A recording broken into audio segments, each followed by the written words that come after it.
Yeah, let's get started. Hi, everyone. Thanks for joining this session on next generation algorithms, which is clearly something we wanted to get uh, going for the EHT, one of the sparse gradient geometric arrays. Let's get started and probably have some time for discussions after every talk. We'll start with Daniel Palmo, who's going to talk about his collaboration accretion modeling approach. Go ahead, Daniel. I think everyone will have 10 minutes, and after probably 7 minutes, I'll give a warning for 1 minute heads up. Yep, go ahead. Great. Can you see this? And there's a yes, Daniel, but there's a zoom window in the way. Yeah, exactly. Let me find where that window is. Oh, I see. How's it gone? Yes, That's good. Could you make it full screen? Perfect. Go ahead. Hi, folks. My name is Daniel Palumbo. I'm a PhD student in astronomy at Harvard University, working with Michael Johnson. And I'm here to talk to you about a new model fitting code that I've been working on with the lovely co-authors listed here called Kerr-Bayesian accretion modeling, or KERBAM. This is a... Daniel, sorry, just real quick. It sounds like the mic is maybe off. The mic is off? Well, you're just very faint. Is it? Are you using a mic or? No, this is my built-in. I'll try to speak up. Is this better? It's audible. It's just pretty soft. Yeah, sorry about that. Well, I'll just try to be my usual loud self. Okay, so the approach here is very simple. We're just trying to do geometric emissivity modeling at the black hole itself. We want something simple but still physically motivated that will let us simultaneously get posteriors on black hole parameters like mass, inclination, the emissivity distribution, as well as the parameters of the fluid itself, like its velocity and its magnetic field. This was motivated in part by a desire to see conservative posteriors on these parameters when warranted. So all of the EHT results on MED7 are grounded in a calibration to GRMHD. So we run all of our simulations and we conclude, well, you know, most of the emission is coming from this band of radii, and that lets us intuit an angular size and a mass. Whereas in the absence of those simulations, just seeing a blurry ring on the sky doesn't tell you much about the intrinsic physical size of the source. It's only telling you something about the angular size of some emission somewhere. And so we want to see conservative posteriors when warranted, but when you have some handle on the absolute scale by way of, for example, photon ring, we should see these tighten up. Thankfully, the model specification is largely given to us by a pair of papers, one of which is by Ramesh Narayan, which essentially solves the problem of a ring of emission in Schwarzschild, a ring of polarized emission in Schwarzschild. This was updated to Kerr with arbitrary sub-images by Zachary Gellis shortly thereafter. And so we'll be sticking largely with the Gellis model. And so the way these work is these are essentially a prescription for equatorial optically thin synchrotron emission from a magnetized ring at a single radius in Boyer-Lindquist coordinates that are tilted towards the viewer by some viewing inclination. You can compute the lensed image using conservation of conserved quantities like the Walker-Penrose constant, so we're doing semi-analytic polarized transport. You get all of the aberration, beaming, and lensing effects that you want, and you get a prediction, essentially, of the polarized intensity and EDPA on the observer screen from a given, R and phi in Boyer-Lindquist coordinates. So there's no radiative transfer in this. It's optically thin, it's infinitesimal, but we account for changing path length angle of approach, which comes when you tilt your disk. Philosophically, this is very similar to virtually any emissivity modeling approach. So it's similar to Ryoff's, which has a long and storied history, spherical harmonic emissivity modeling, which is done by Alice Morel and Charles Gammy. Also more recently, some emissivity neural net approximation work being done by Aviad Levis and Kitty Bellman. There's a lot of ways to tackle this problem. I'm very excited so many people are doing it.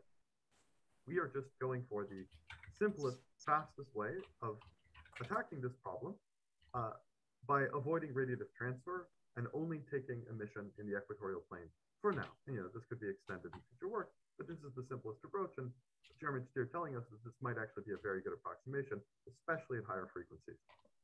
So as an example, this is what the output looks like from the toy model itself. So you just get a single emission radius producing a one-dimensional ring on the sky. So here you get relative polarized intensity in EVPA. There's no absolute scale in this model. So this is just two examples where for spiraling magnetic fields in the equatorial plane, with either VR equal to V phi or opposite, you can get these nice swirly polarization patterns. But this is not good enough. We're trying to make realistic predictions of the visibilities that the EHT would see. We want sub-images, we want diffuse emission regions. And so we promote to a forward model by specifying a field of view, a pixel resolution, a number of sub-images to consider, and forward model all of the black hole and fluid parameters that we care about, in addition to some more observationally minded considerations. So something like a global rotation measure, we can normalize to a particular total flux, in addition to some specification for the emission geometry. So the toy models, they're for an infinitesimal ring. They equivalently describe all of space. We need some emissivity envelope, which we call J of R and phi, which tells us where things are actually glowing in the flow. So specifying this profile lets us compute images, so resolved images, sampling intensities, as opposed to just getting these one-dimensional profiles. So as an example, this J of R and phi is just a axisymmetric Gaussian ring, so a Gaussian profile about some peak radius. So really it's just a J of R. And in this example, you just see weakening vertical fields from left to right with a sort of clockwise infall fluid velocity. So your magnetic fields get more radial and more toroidal as you go left to right, and you get weaker vertical fields, and it changes your brightness asymmetry, it changes your spiral EVPA. This is the kind of structures this model can produce. Now, before I show you any model fitting results, there is one sort of immediate prediction that we work out from this once you actually have resolved images that I would like to drive home to every attendant of this conference, which is that the ratio of the total flux in the n equals 1 image to the total flux in the n equals 0 image, so the indirect to direct flux ratio, is incredibly unconstrained if you are willing to allow for general magnetic field distributions and distributions of emissivity.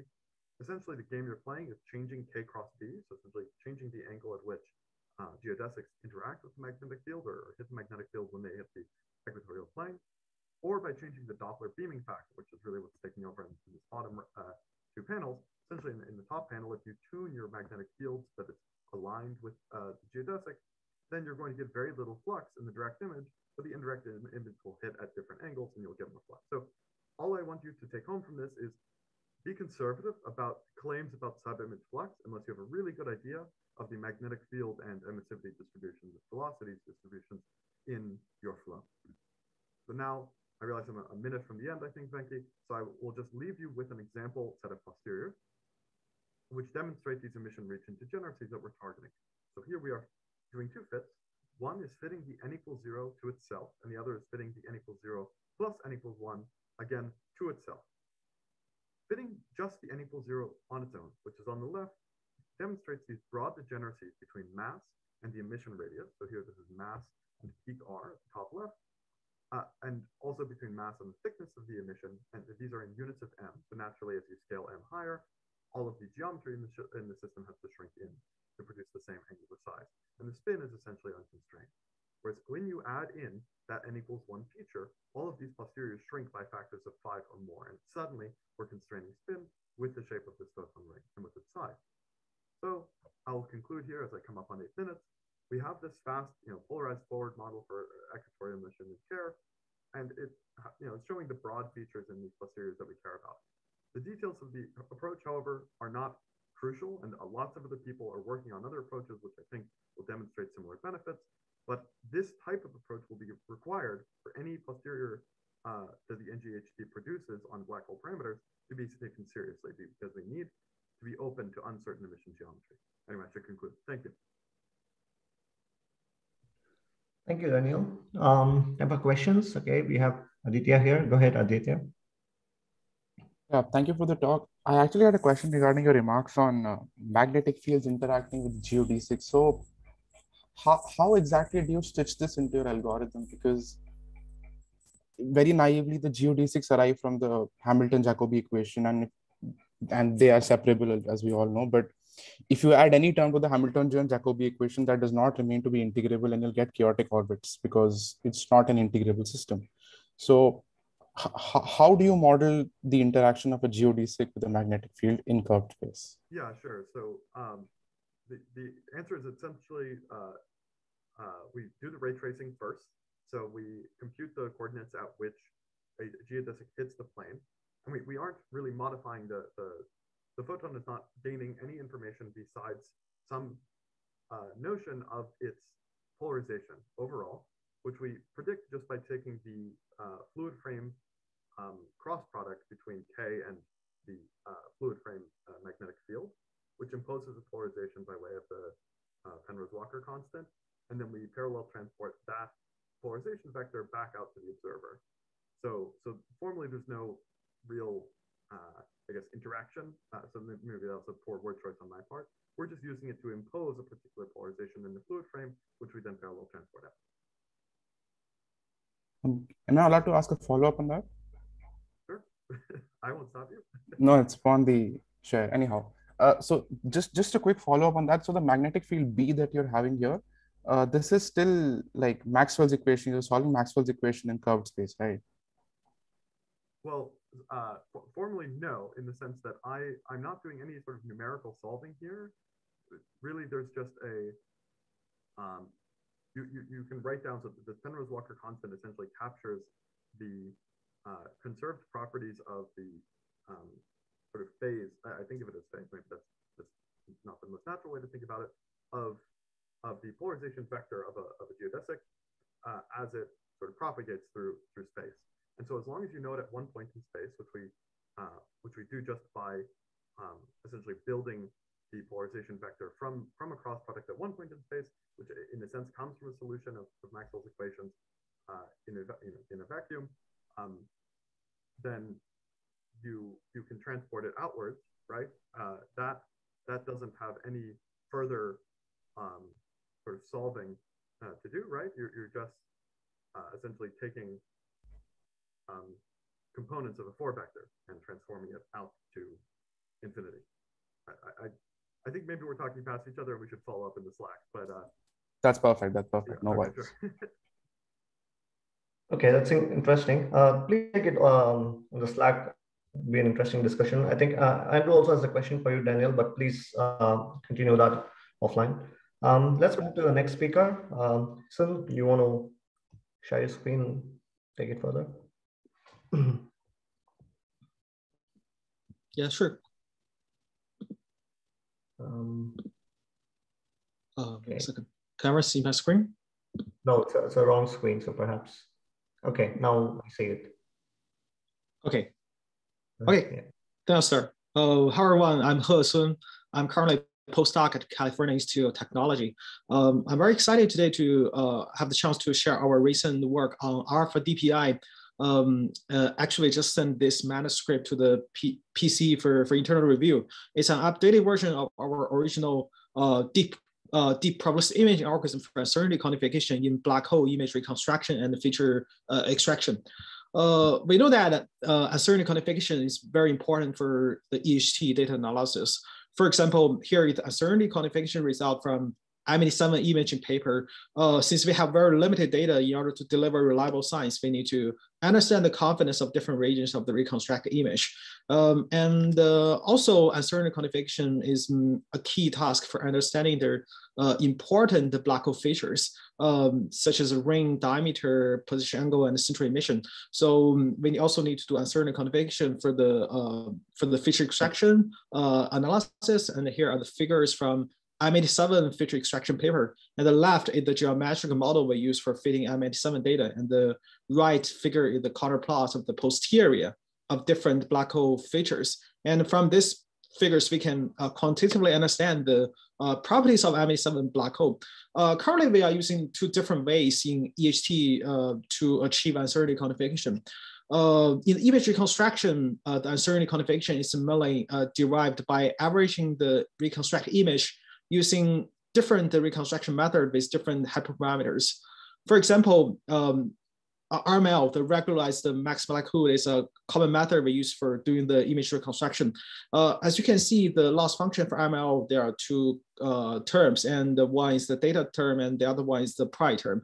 And the image prior is typically defined by several different hyperparameters. So each group of hyperparameter will give us a specific reconstruction image.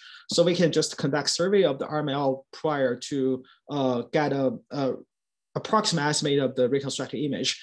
And however, although this is definitely important to analysis, it is not the exact posterior distribution that is caused by the noise in the data. So in the feature extraction and other analysis, so to explore the uncertainty not only due to the prior but also due to the data, we typically just run some sampling-based method to retrieve the full posterior, as demonstrated in the Conner plot in the previous slides. However, one thing we all know that sampling method, sampling-based posterior estimation method can suffer from the curse of dimensionality problems. So when our geometric models need to include more dimensions to characterize the fine features in the black hole, it will become prohibitively slow.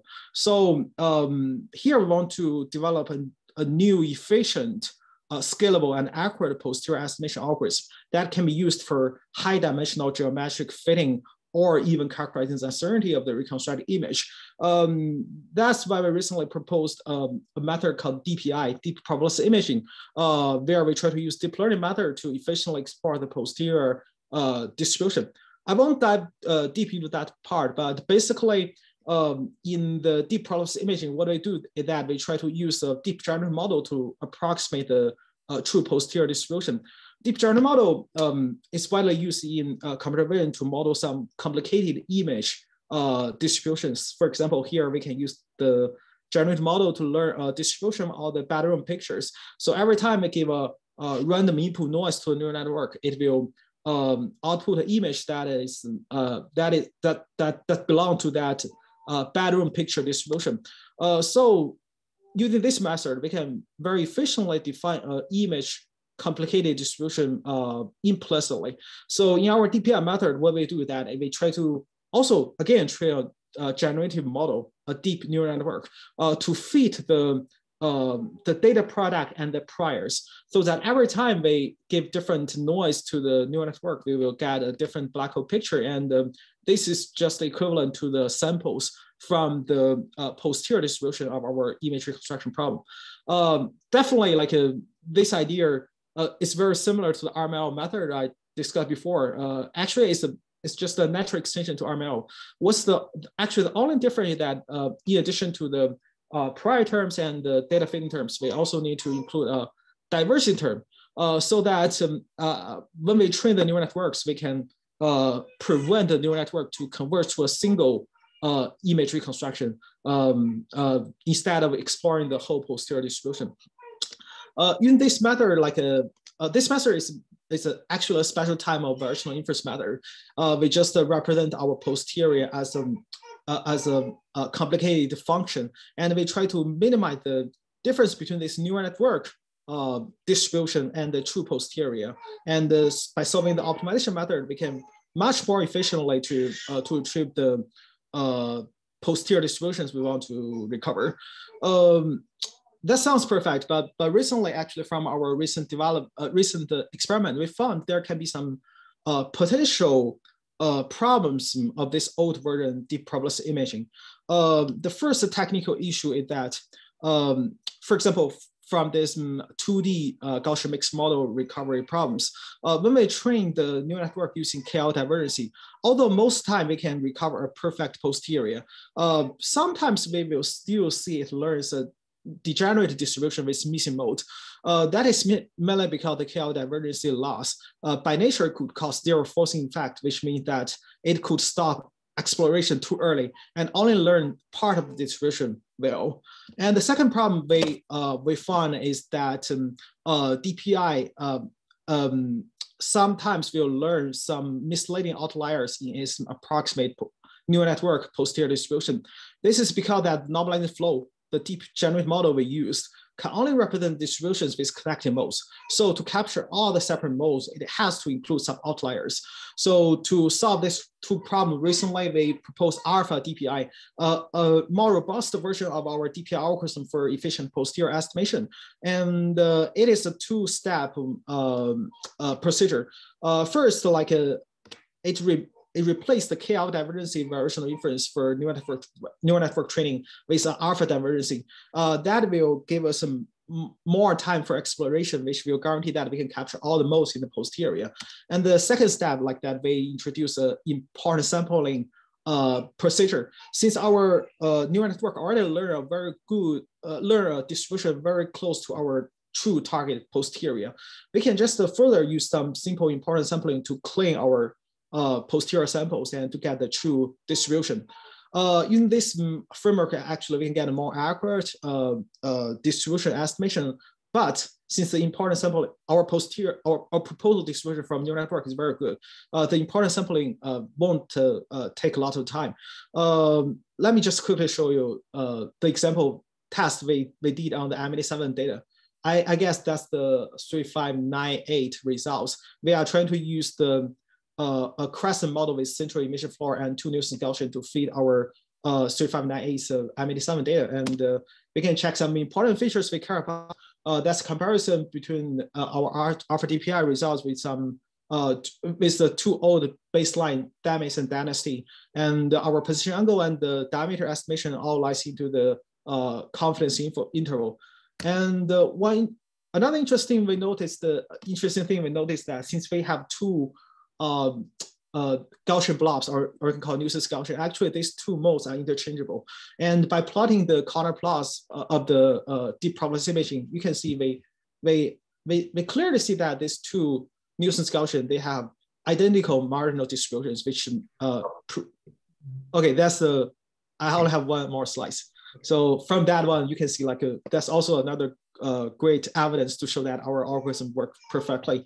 And the one thing I want to emphasize is that again, the great strength of this algorithm that is fast. So it's maybe important for the NGHT when we have a lot of data and we want to characterize some fine features, uncertainty of some fine features in the image.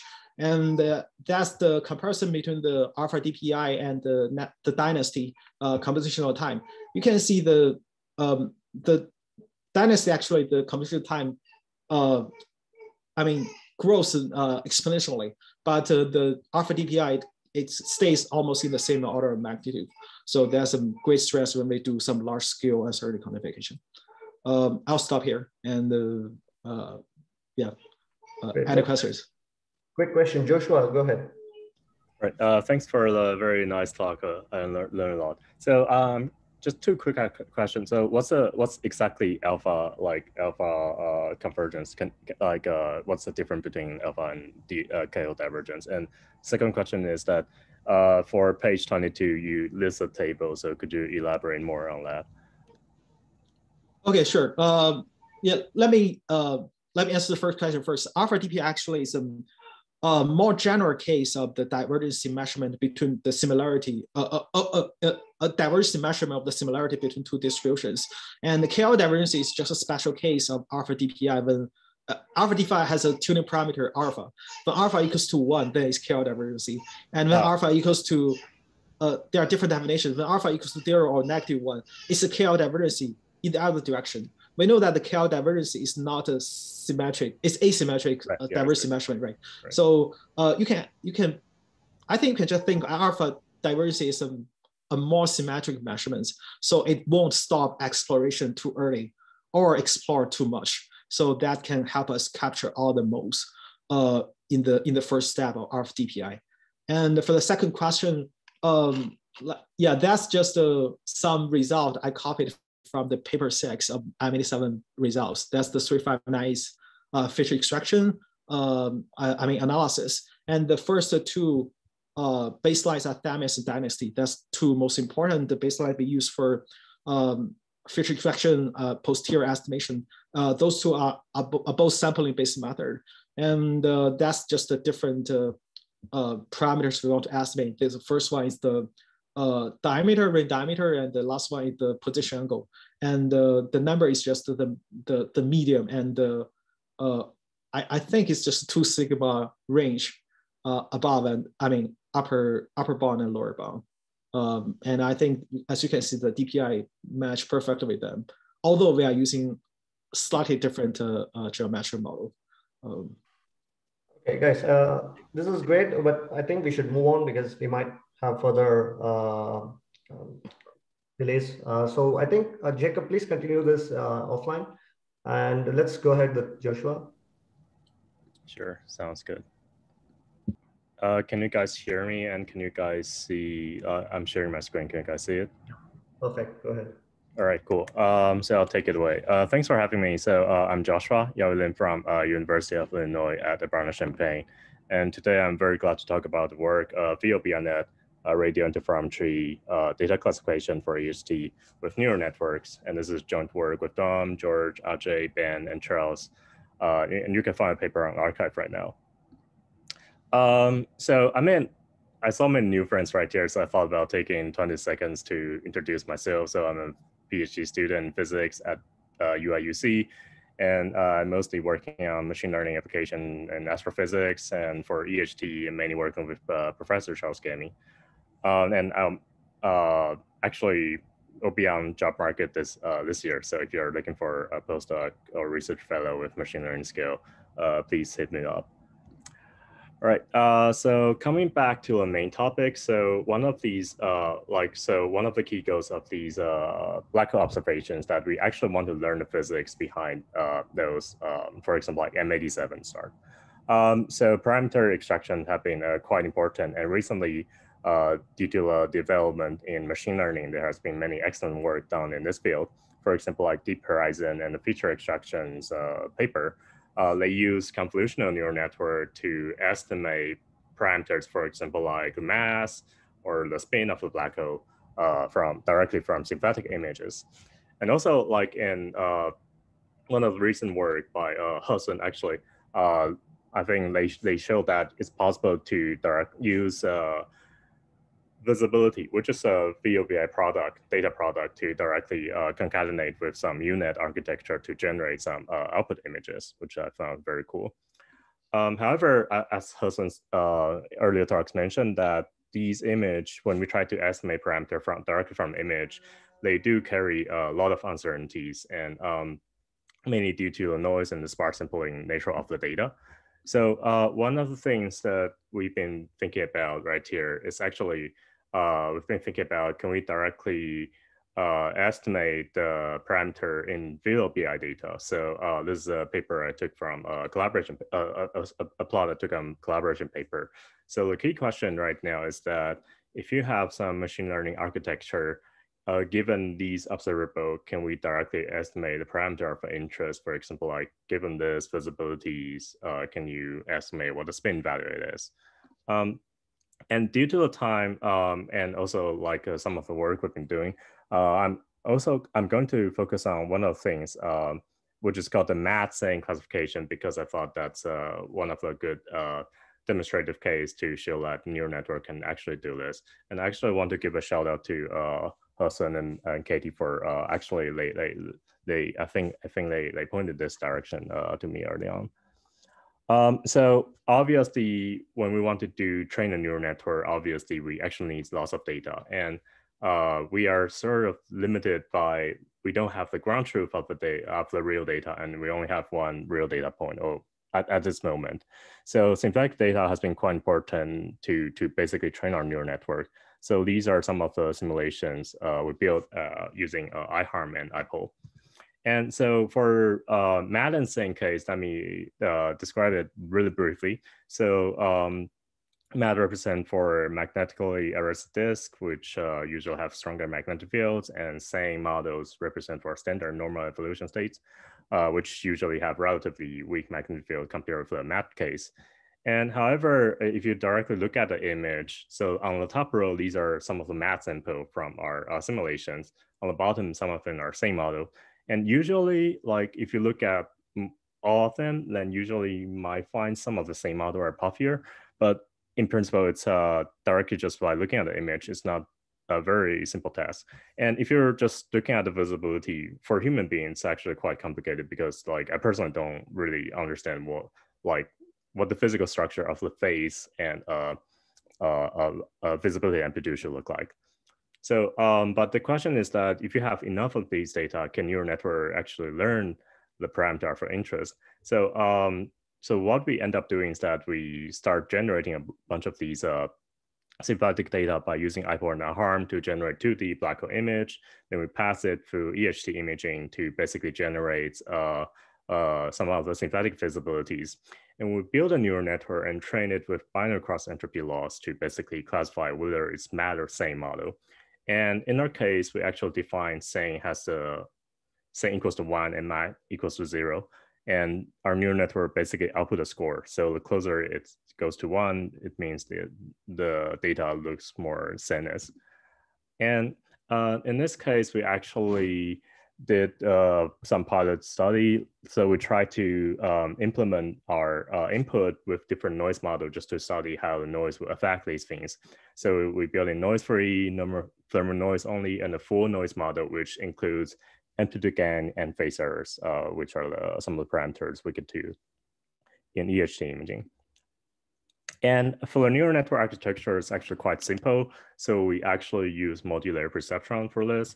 But the input we're putting right here is actually we split up the visibility. So we have two pipelines. One takes in visibility amplitudes and visibility phases, and the other take in only closure quantities that are closure amplitude and closure phases. They are directly output of our EHT imaging pipeline. And the neural network is built with PyTorch. So as you can see right here, after training the neural network, we actually found that the neural network could directly give a prediction of whether these are MAD or sane just from visibility without image reconstructions with range from 80% to 70%. So I mean, 80% is obviously more ideal condition, which have no noise and you have full complex visibilities. And for 70-ish, it's more like realistically, these synthetic data are generated from M87 and using the exactly the same condition as the real observation conducted in 2017. And to compare this result with image domain, so the convolutional neural network actually can estimate MAD and sane to 99% accuracy if you give all the informations to them. So that is really interesting and makes us think that maybe the sparse sampling is the reason that the accuracy drops from given a full image and just you only have some sparse sampling of the representation of the data. And these are some of the histograms of the 6 different scenario we have, and the x-axis is a score. So the more to the right, the more I think it's the same model. And so due to the time, I'm not going to explain them in detail, but just to give you an idea that in some of the cases, the same model could be wrongly predicted by for like MAD model and vice versa. But I think the over prediction is still like 70%-ish above. And so one really cool thing about this neural network is that you can actually apply it on real M87 data that we just directly like downloaded from the GitHub repository. So you can plug in our neural network to estimate whether it's a MAD or sane model. It will give you a score. And in our case, there are 4 days of data that we apply our neural network on, and they give score ranging from 0.4 to 0.76. And in my point of view, like this didn't really give a strong indication of whether this is a MAD or sane model, as they can give different prediction on different dates. But I would also like to emphasize that even though you could directly train a neural network and apply it, and there are many caveats on interpreting like what this model is actually doing. And one of the things that really worries me a lot of times that these are simulation data. So like in some sense, if you really want to estimate on real data, you're basically making an assumption that simulation is reality, which in our case that I think is still worth further investigated. And also like some of the noise model is actually quite important because like many machine learning work actually show that if you have different noise model, which could actually change your prediction. And right here, we're using some of the default noise model in the EHT imaging, which I thought is really realistic, but also like just to be cautious, we really need to investigate this more. And the other thing I wouldn't mention right here, but I think it's due to some of the data prior we actually set up when we train a neural network. And just to give you an idea from machine learning point of view of why I think this. You're running short of time. Yeah. Oh, cool. Okay, so I think I'm going to skip these, but just to give you an idea that I think radio interferometry really looks like an autoencoder. And if you remove the decoded part, which is usually image reconstruction and concatenate with a multi-layer perception, it looks exactly like a convolutional neural network. And hence, I think it's pretty cool that it works. And due to the time, I think I'll stop here. And just these are some of the things I think that would be really cool if we can deploy it for NGHT. So right here, I'm ready to take questions. Thank you. Thank you, Joshua. Astrid, could you bring up your slides? Joshua, meanwhile, if there's a question for Joshua, please bring it up quickly. Any questions to Joshua? Okay, otherwise, please feel free to continue discussions on Slack.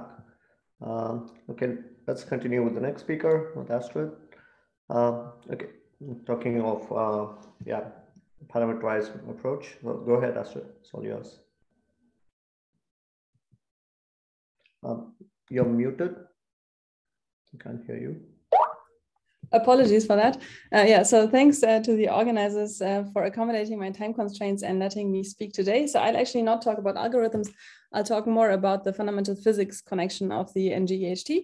And this is joint work with Aaron Held. And this work on the principled parameterized approach to black holes and their images, the starting point of that is the insight that the Kerr paradigm is really ultimately not the correct paradigm to describe black holes, because they do harbor curvature singularities. And so we need to go beyond GR at some point. And the question is how to do that most efficiently and how to connect images with the NGHT to those fundamental physics ideas. So to go beyond GR, there are currently two main approaches on the market to parameterize black holes and their images. The first one is the parameterized approach that tries to be as general as possible. And so you take into account all possible deviations of the metric from Kerr. The disadvantage of that is clearly that it's quite disconnected from the fundamental theory in the sense that even if the NGHT were to detect deviations of metric coefficients from Kerr, then the question is, what does this really tell you about fundamental physics? And so then you can take the opposite approach, the principled approach, where you start from a given theory beyond GR and you compute black hole shadows in that. But then, of course, in order to be general, you would have to do that in each conceivable theory beyond GR. And that's not only practically impossible, it's also way too much information, given that the NGHT has finite resolution. And so what we are advocating is to sort of take a middle ground, or sort of to combine the best of both worlds and take a principled parameterized approach. So here the idea is to be as general as necessary, but not more general, and in particular base the more general parameterization very closely on fundamental physics principles, so that in the images that you can then construct, you have a direct connection of image features to fundamental physics principles, so that therefore the NGEHT can actually provide information on physics beyond GR. And to tell you a little bit more about how that approach works, I will walk you through one particular example where we constructed a family of metrics based on specific fundamental physics principles and then mapped these to particular image features. So the three principles on which we construct a family of spinning metrics beyond GR is that the metric has to be everywhere regular. So this is the assumption that the new physics does better than GR, and so it avoids curvature singularities, and all curvature invariants stay finite everywhere. Then to account for observations, obviously the Newtonian limit has to be recovered correctly. And then the third input is a locality principle. That is really based very much on fundamental physics beyond GR, where the idea is that corrections to GR come in the form of higher order curvature terms. And so therefore, wherever the curvature invariants in Kerr are small, GR is a good approximation, but wherever curvature invariants in Kerr become large, deviations from the Kerr metric will also be large. And this locality principle really very much mirrors ideas of how you go beyond GR by adding higher order curvature terms to the action. And so then to construct a spacetime, you start from the Kerr metric and you upgrade the mass to a spacetime dependent function, which then is built in such a way as to include these three principles, in particular the regularity and the locality principle. So in order for the Newtonian limit to be recovered correctly, this mass function has to go to a classical constant value at large distances. In order to ensure regularity, the mass function has to drop to 0 sufficiently fast as you go towards the center of the black hole. And because in Kerr, curvature invariants diverge only in the equatorial plane, so at the cosine of the polar angle being equal to 0, that means that this mass function can not just depend on the radial distance, but it also has to depend on the angle, and the mass function drops to 0 quickest in the equatorial plane. Now, for a very specific choice of mass function, you can even capture aspects of certain approaches to quantum gravity. But for a more general mass function, you can just understand that as a parameterization of new physics beyond GR. And these parameterizations then depend on one free parameter, namely a new physics scale. And so with the EHT or NGEHT, even if you cannot detect deviations of that form, then at least you can put new constraints on that new physics scale and really learn where deviations from GR can set in. So specifically, in order to do that, you need to connect these fundamental physics principles to specific image features. And to do that, let me walk you through a bunch of images. So these are spinning black holes. The left panels here is Kerr spacetime zoomed in on the prograde image side for different inclinations. And then I'm comparing that to the image of a regular black hole, one that does not yet satisfy the locality principle, but just the regularity principle. And what that actually does to the spacetime is it makes the black hole more compact. And that's because in order to lift curvature singularities, gravity has to weaken compared to GR. And that actually means that the location where light cones tilt so that you have a horizon, that location moves further inwards. And so therefore, regular black holes are more compact.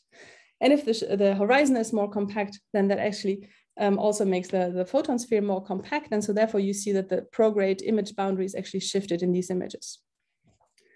The second thing that you can see is that the image features are stretched. In particular, in these images for the regular black hole, you start to differentiate some of the first few photon rings even by eye, which all fall on top of each other at this resolution for the Kerr case. And this relative stretching of image features means that you need less resolution in order to start seeing photon or to distinguish photon rings. And it comes from the fact that if you move towards larger distances, the new physics effects are small. But the more you move towards the center, the more the new physics effect kicks in and actually compactifies the black hole so that the innermost photon rings are pulled inwards stronger than the outermost ones. And so this leads to the stretching and to the fact that you need less resolution to see that. And then finally, to also include the locality principle, we then observe that for a black hole horizon that satisfies the locality principle, the modifications are largest in the equatorial plane, which means that the horizon sort of looks like this slightly dented object. And because the horizon has this dent, really intricate image features arise, in particular a dent in the equatorial plane in the shadow boundary, as well as cusps in the shadow boundary. So these are uniquely linked to this locality principle. And a second feature that is uniquely linked to that is that because you're now no longer looking at a sort of spherically symmetric object, as you go to inclinations away from pi/2, you see a breaking of the reflection symmetry of the shadow boundary. And so that brings me to my conclusion slides. So the conclusions are that if we really want to use the NGEHT to learn about fundamental physics, we need an efficient pipeline that allows us to map image features to fundamental physics principles. And what we are trying to do here is to show how from given fundamental physics principles, you can construct parameterized families of metrics and then recognize image features that arise from particular fundamental physics principles. So thanks for your attention. Thank you, Astrid. It was an interesting talk. Any questions for Astrid? Okay, Aditya, go ahead. So my question is regarding the earlier part of your talk where you mentioned curvature invariance. What curvature invariance are you talking about? Is it constructed from the Riemann tensor of the metric? Yeah, so you're starting from the Riemann tensor, and from that you can construct objects like the Kretschmann scalar and higher order invariance. And then what we base the construction on is actually a polynomially complete basis of the independent curvature invariance. There are two of those for Kerr, and so there's sort of a unique way of identifying sort of the maximum curvature at each spacetime location among all of this polynomially complete basis basis elements of the curvature invariance. And you mentioned that they're singular in the equatorial plane? Yeah, so in Kerr, unlike in Schwarzschild, you only see a curvature singularity if you approach r equal to 0 in the equatorial plane. And so if you look at how curvature invariants grow as you move towards smaller radii, you will see that they grow fastest in the equatorial plane. And so this is what ultimately leads to this feature of a sort of dent in the horizon and the image. I think I missed the r equal to 0 part. No problem. Thank you. Thank you so much. Thanks, Astrid. Please continue the discussion on Slack. As always, Rufus, could you bring up your slide? All right. Go ahead. So, session is all yours. We can't hear you. You're muted, Rufus. Sorry, it took me a while to find the button. Hi, can you guys see the screen and hear me clearly? Yep, it's clear. Right, thank you. So my name is Rufus Ni, and I am a PhD student at University of Waterloo and the Perimeter Institute in Canada. Today, I'm going to talk to you about something, how to mitigate interstellar scattering with NG-EHT polarimetry. So what is scattering? So interstellar scattering is caused by some free electron between us and the galactic center, and it's creating difficulty and obstacles in observing the Sagittarius star and its vicinity. The scattering has two main effects. The first is it blurs the image, and second is adding small structure to the image. So on the bottom, you have this illustration of how the scattering, what's the effect of the scattering. So on the bottom left, you have a this is one of the snapshot of the GRMSD simulation. And after scattering, you can see that the snapshot is blurred and some small structures is here, and it's not in the intrinsic ones. And how do we deal with scattering screen? There are many ways of doing that. Today, I'm going to present to you a new way to mitigate the scattering screen with polarimetry. And the key idea is that the scattering screen can be shown to be non-bifurcent. And by saying that, what I mean is it is insensitive to different polarization modes at regular interstellar magnetic field strength. And essentially, it means that the different polarization modes of the same source sees the exact same screen. Here's an illustration of what happens here. So say we have some intrinsic source, say a black hole with its accretion disk, and the signal it emits travels through the scattering screen to us. And for two different polarization modes, plus and minus, their diffraction angle theta minus and theta plus and theta minus, the difference in these two angles is indistinguishable. It's small for us. And this diffraction angle theta can be directly translated to the phi, the additional phase added to the EM wave due to the scattering screen. I would like to expand this more, but due to the time constraint, I'd like to, if you have questions, I'd love to discuss it offline. So, okay. So how does the non-bifurcence solve the problem? The idea is, the answer is in the Fourier domain. So before I start, I'd like to define a very important property I'm going to use a lot in this talk, in this research, that is power spectrum. The power spectrum here I define as it's nothing but the average of the visibility squared. And in this picture, in the Fourier domain, the scattering can be seen as a convolution, which moves power of the power spectrum from short baseline to long baselines, which means physically it's distributing the total intensity into small structures. And in this picture, we can expand our power spectrum into two components. The first one is, the first term here is the so-called diffractive part. And the second one is the refractive part of the scattering.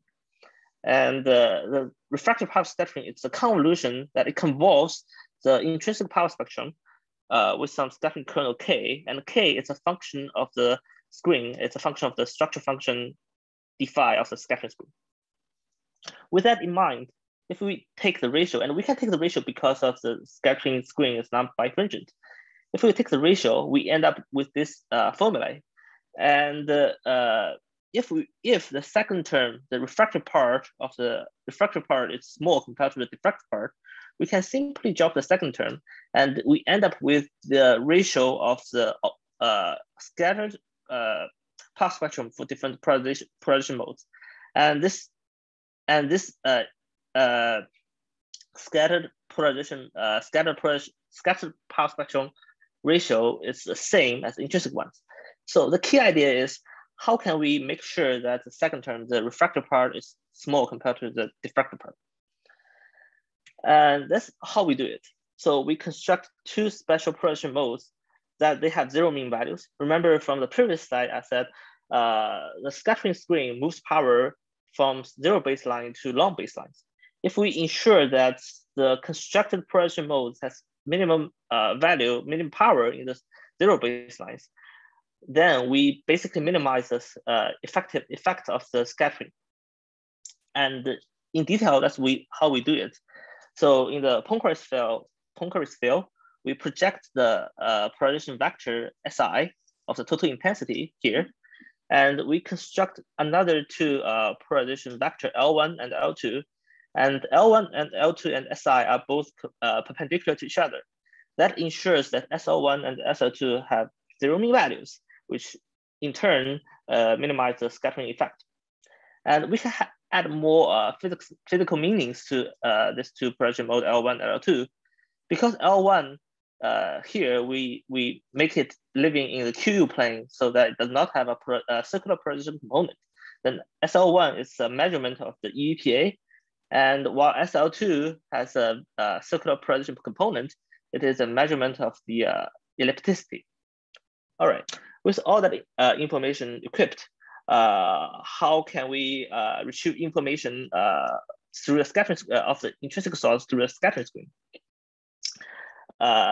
Here's what we do. We run some numerical tests.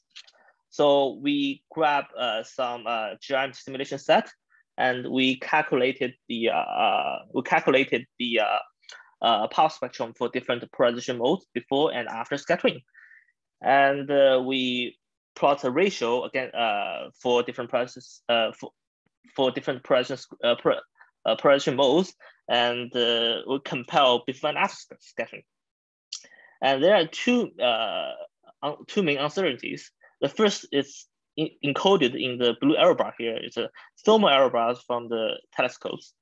And the orange arrow band is the measurement of the intrinsic variance. And all the errors are averaged over assumed 25 observational nights. And we can see that the ratio, actually there are two lines here, the intrinsic and scattered ones. The ratio, it's exactly the same within the error bars and until 7 or 8 gigaalambda when the error bar exponentially explodes. And this explosion is because it's falling off the so-called scattering cliff, and the scattering dominates. So on the bottom, there's two plots. On the left, it's a ratio between, it's a possible ratio for I and Q, the total intensity against one of the linear polarization modes. And this is I versus V, which is the total intensity against one of the circular polarization modes. This is pretty good. We can say for certain that everything is within the error bars up to 8 gigaalambda. But we can do even better with the two constructed polarization modes, L1 and L2, which has zero mean values. And this zero mean values ensures that the intrinsic the source variability is minimized. And we can see here the arrow band, the orange arrow band is minimized up to 7 or 8 gigaalambda. Okay, how can we, for NGEHT, well, how NGHT can help us with the result? The answer is we can push the frequency higher to 345 gigalambda. 345 gigahertz. And for future 345 gigahertz observation, we can see in the top row that the scattering cliff is pushed further to 12 gigalambda. So let me walk you through what's this 4 plots here. So on the top row, it's a result of the 345 gigahertz, and the bottom row is the exact same plot actually in the previous slide for the 230 gigahertz. And we can see that they're very similar. The difference being that the cliff is further away, and we have more handle to the small structures. But there's one last step. How about for the two constructed projection mode at higher frequency at 345 gigahertz? And this is a final step to the Holy Grail. And on the left, it's at 230 gigahertz, and on the right is 345 gigahertz. And we can see it's very similar, but the error bar and the credibility is pushed further away to higher gigalambda to 10, 12 gigalambda, while for 230 gigahertz, it's limited by at 8 gigalambda. And here brings to the final conclusion slide. So what's the takeaway from this research? That polarimetry can provide a viable way to see through a scattering screen without knowing much details of it. And the second point is the current EHT setting at 230 gigahertz already provides a very nice result. It puts an observational limit at 8 gigalambda. But for the future observation with NGHT at 345 gigahertz, we can improve the credibility of the power spectrum even further for much small structures. Thank you for your attention. Thank you, Rufus. Any quick question for Rufus? Well, Jacob, you can bring up your slides.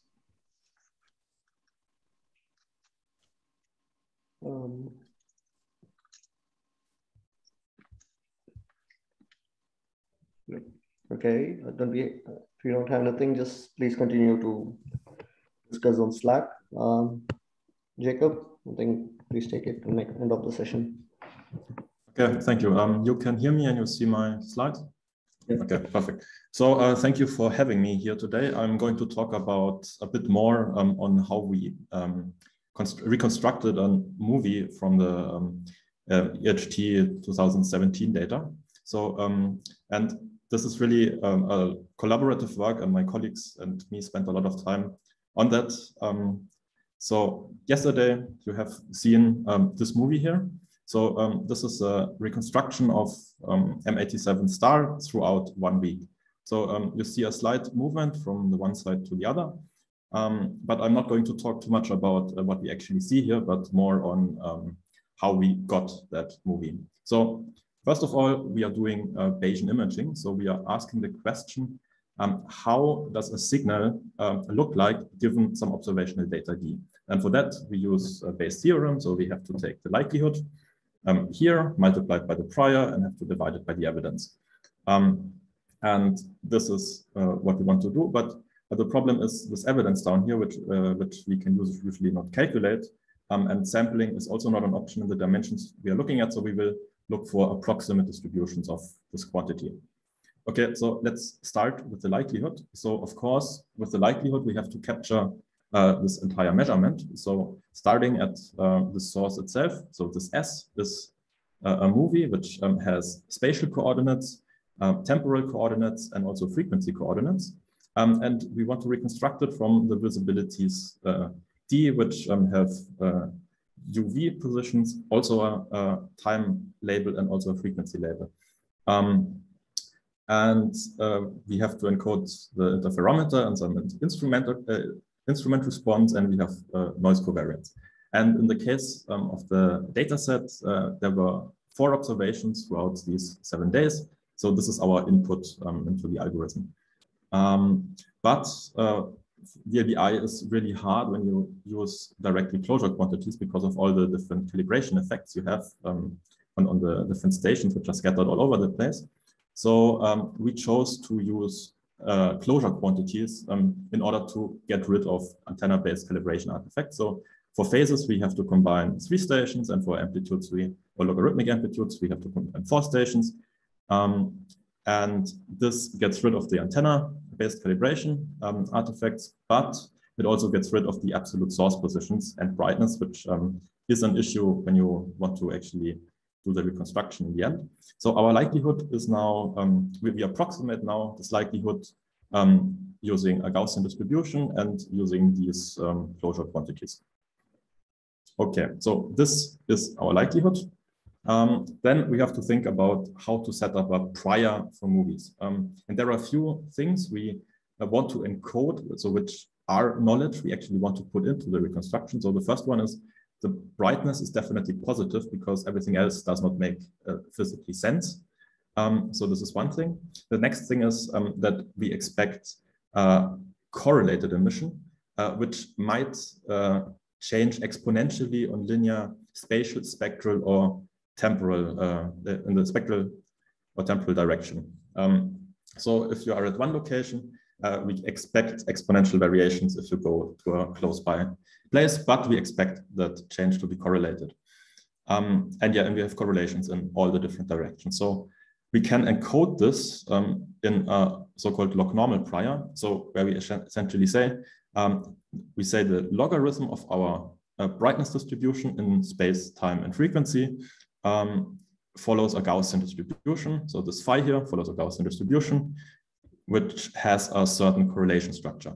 And the question is, how do we set up that correlation structure to encode all the different correlations? And we assume that the correlations are independent in the different directions, in a different domains. So we have a correlation structure for the spatial direction. So what you see here in the image is some correlated field. Then we have a correlation structure in the temporal direction. So nearby time frames look similar. So this is when I go through this, so the different frames are similar. And we will also have something like that for the spectral dimension, because we expect smooth spectra to some extent.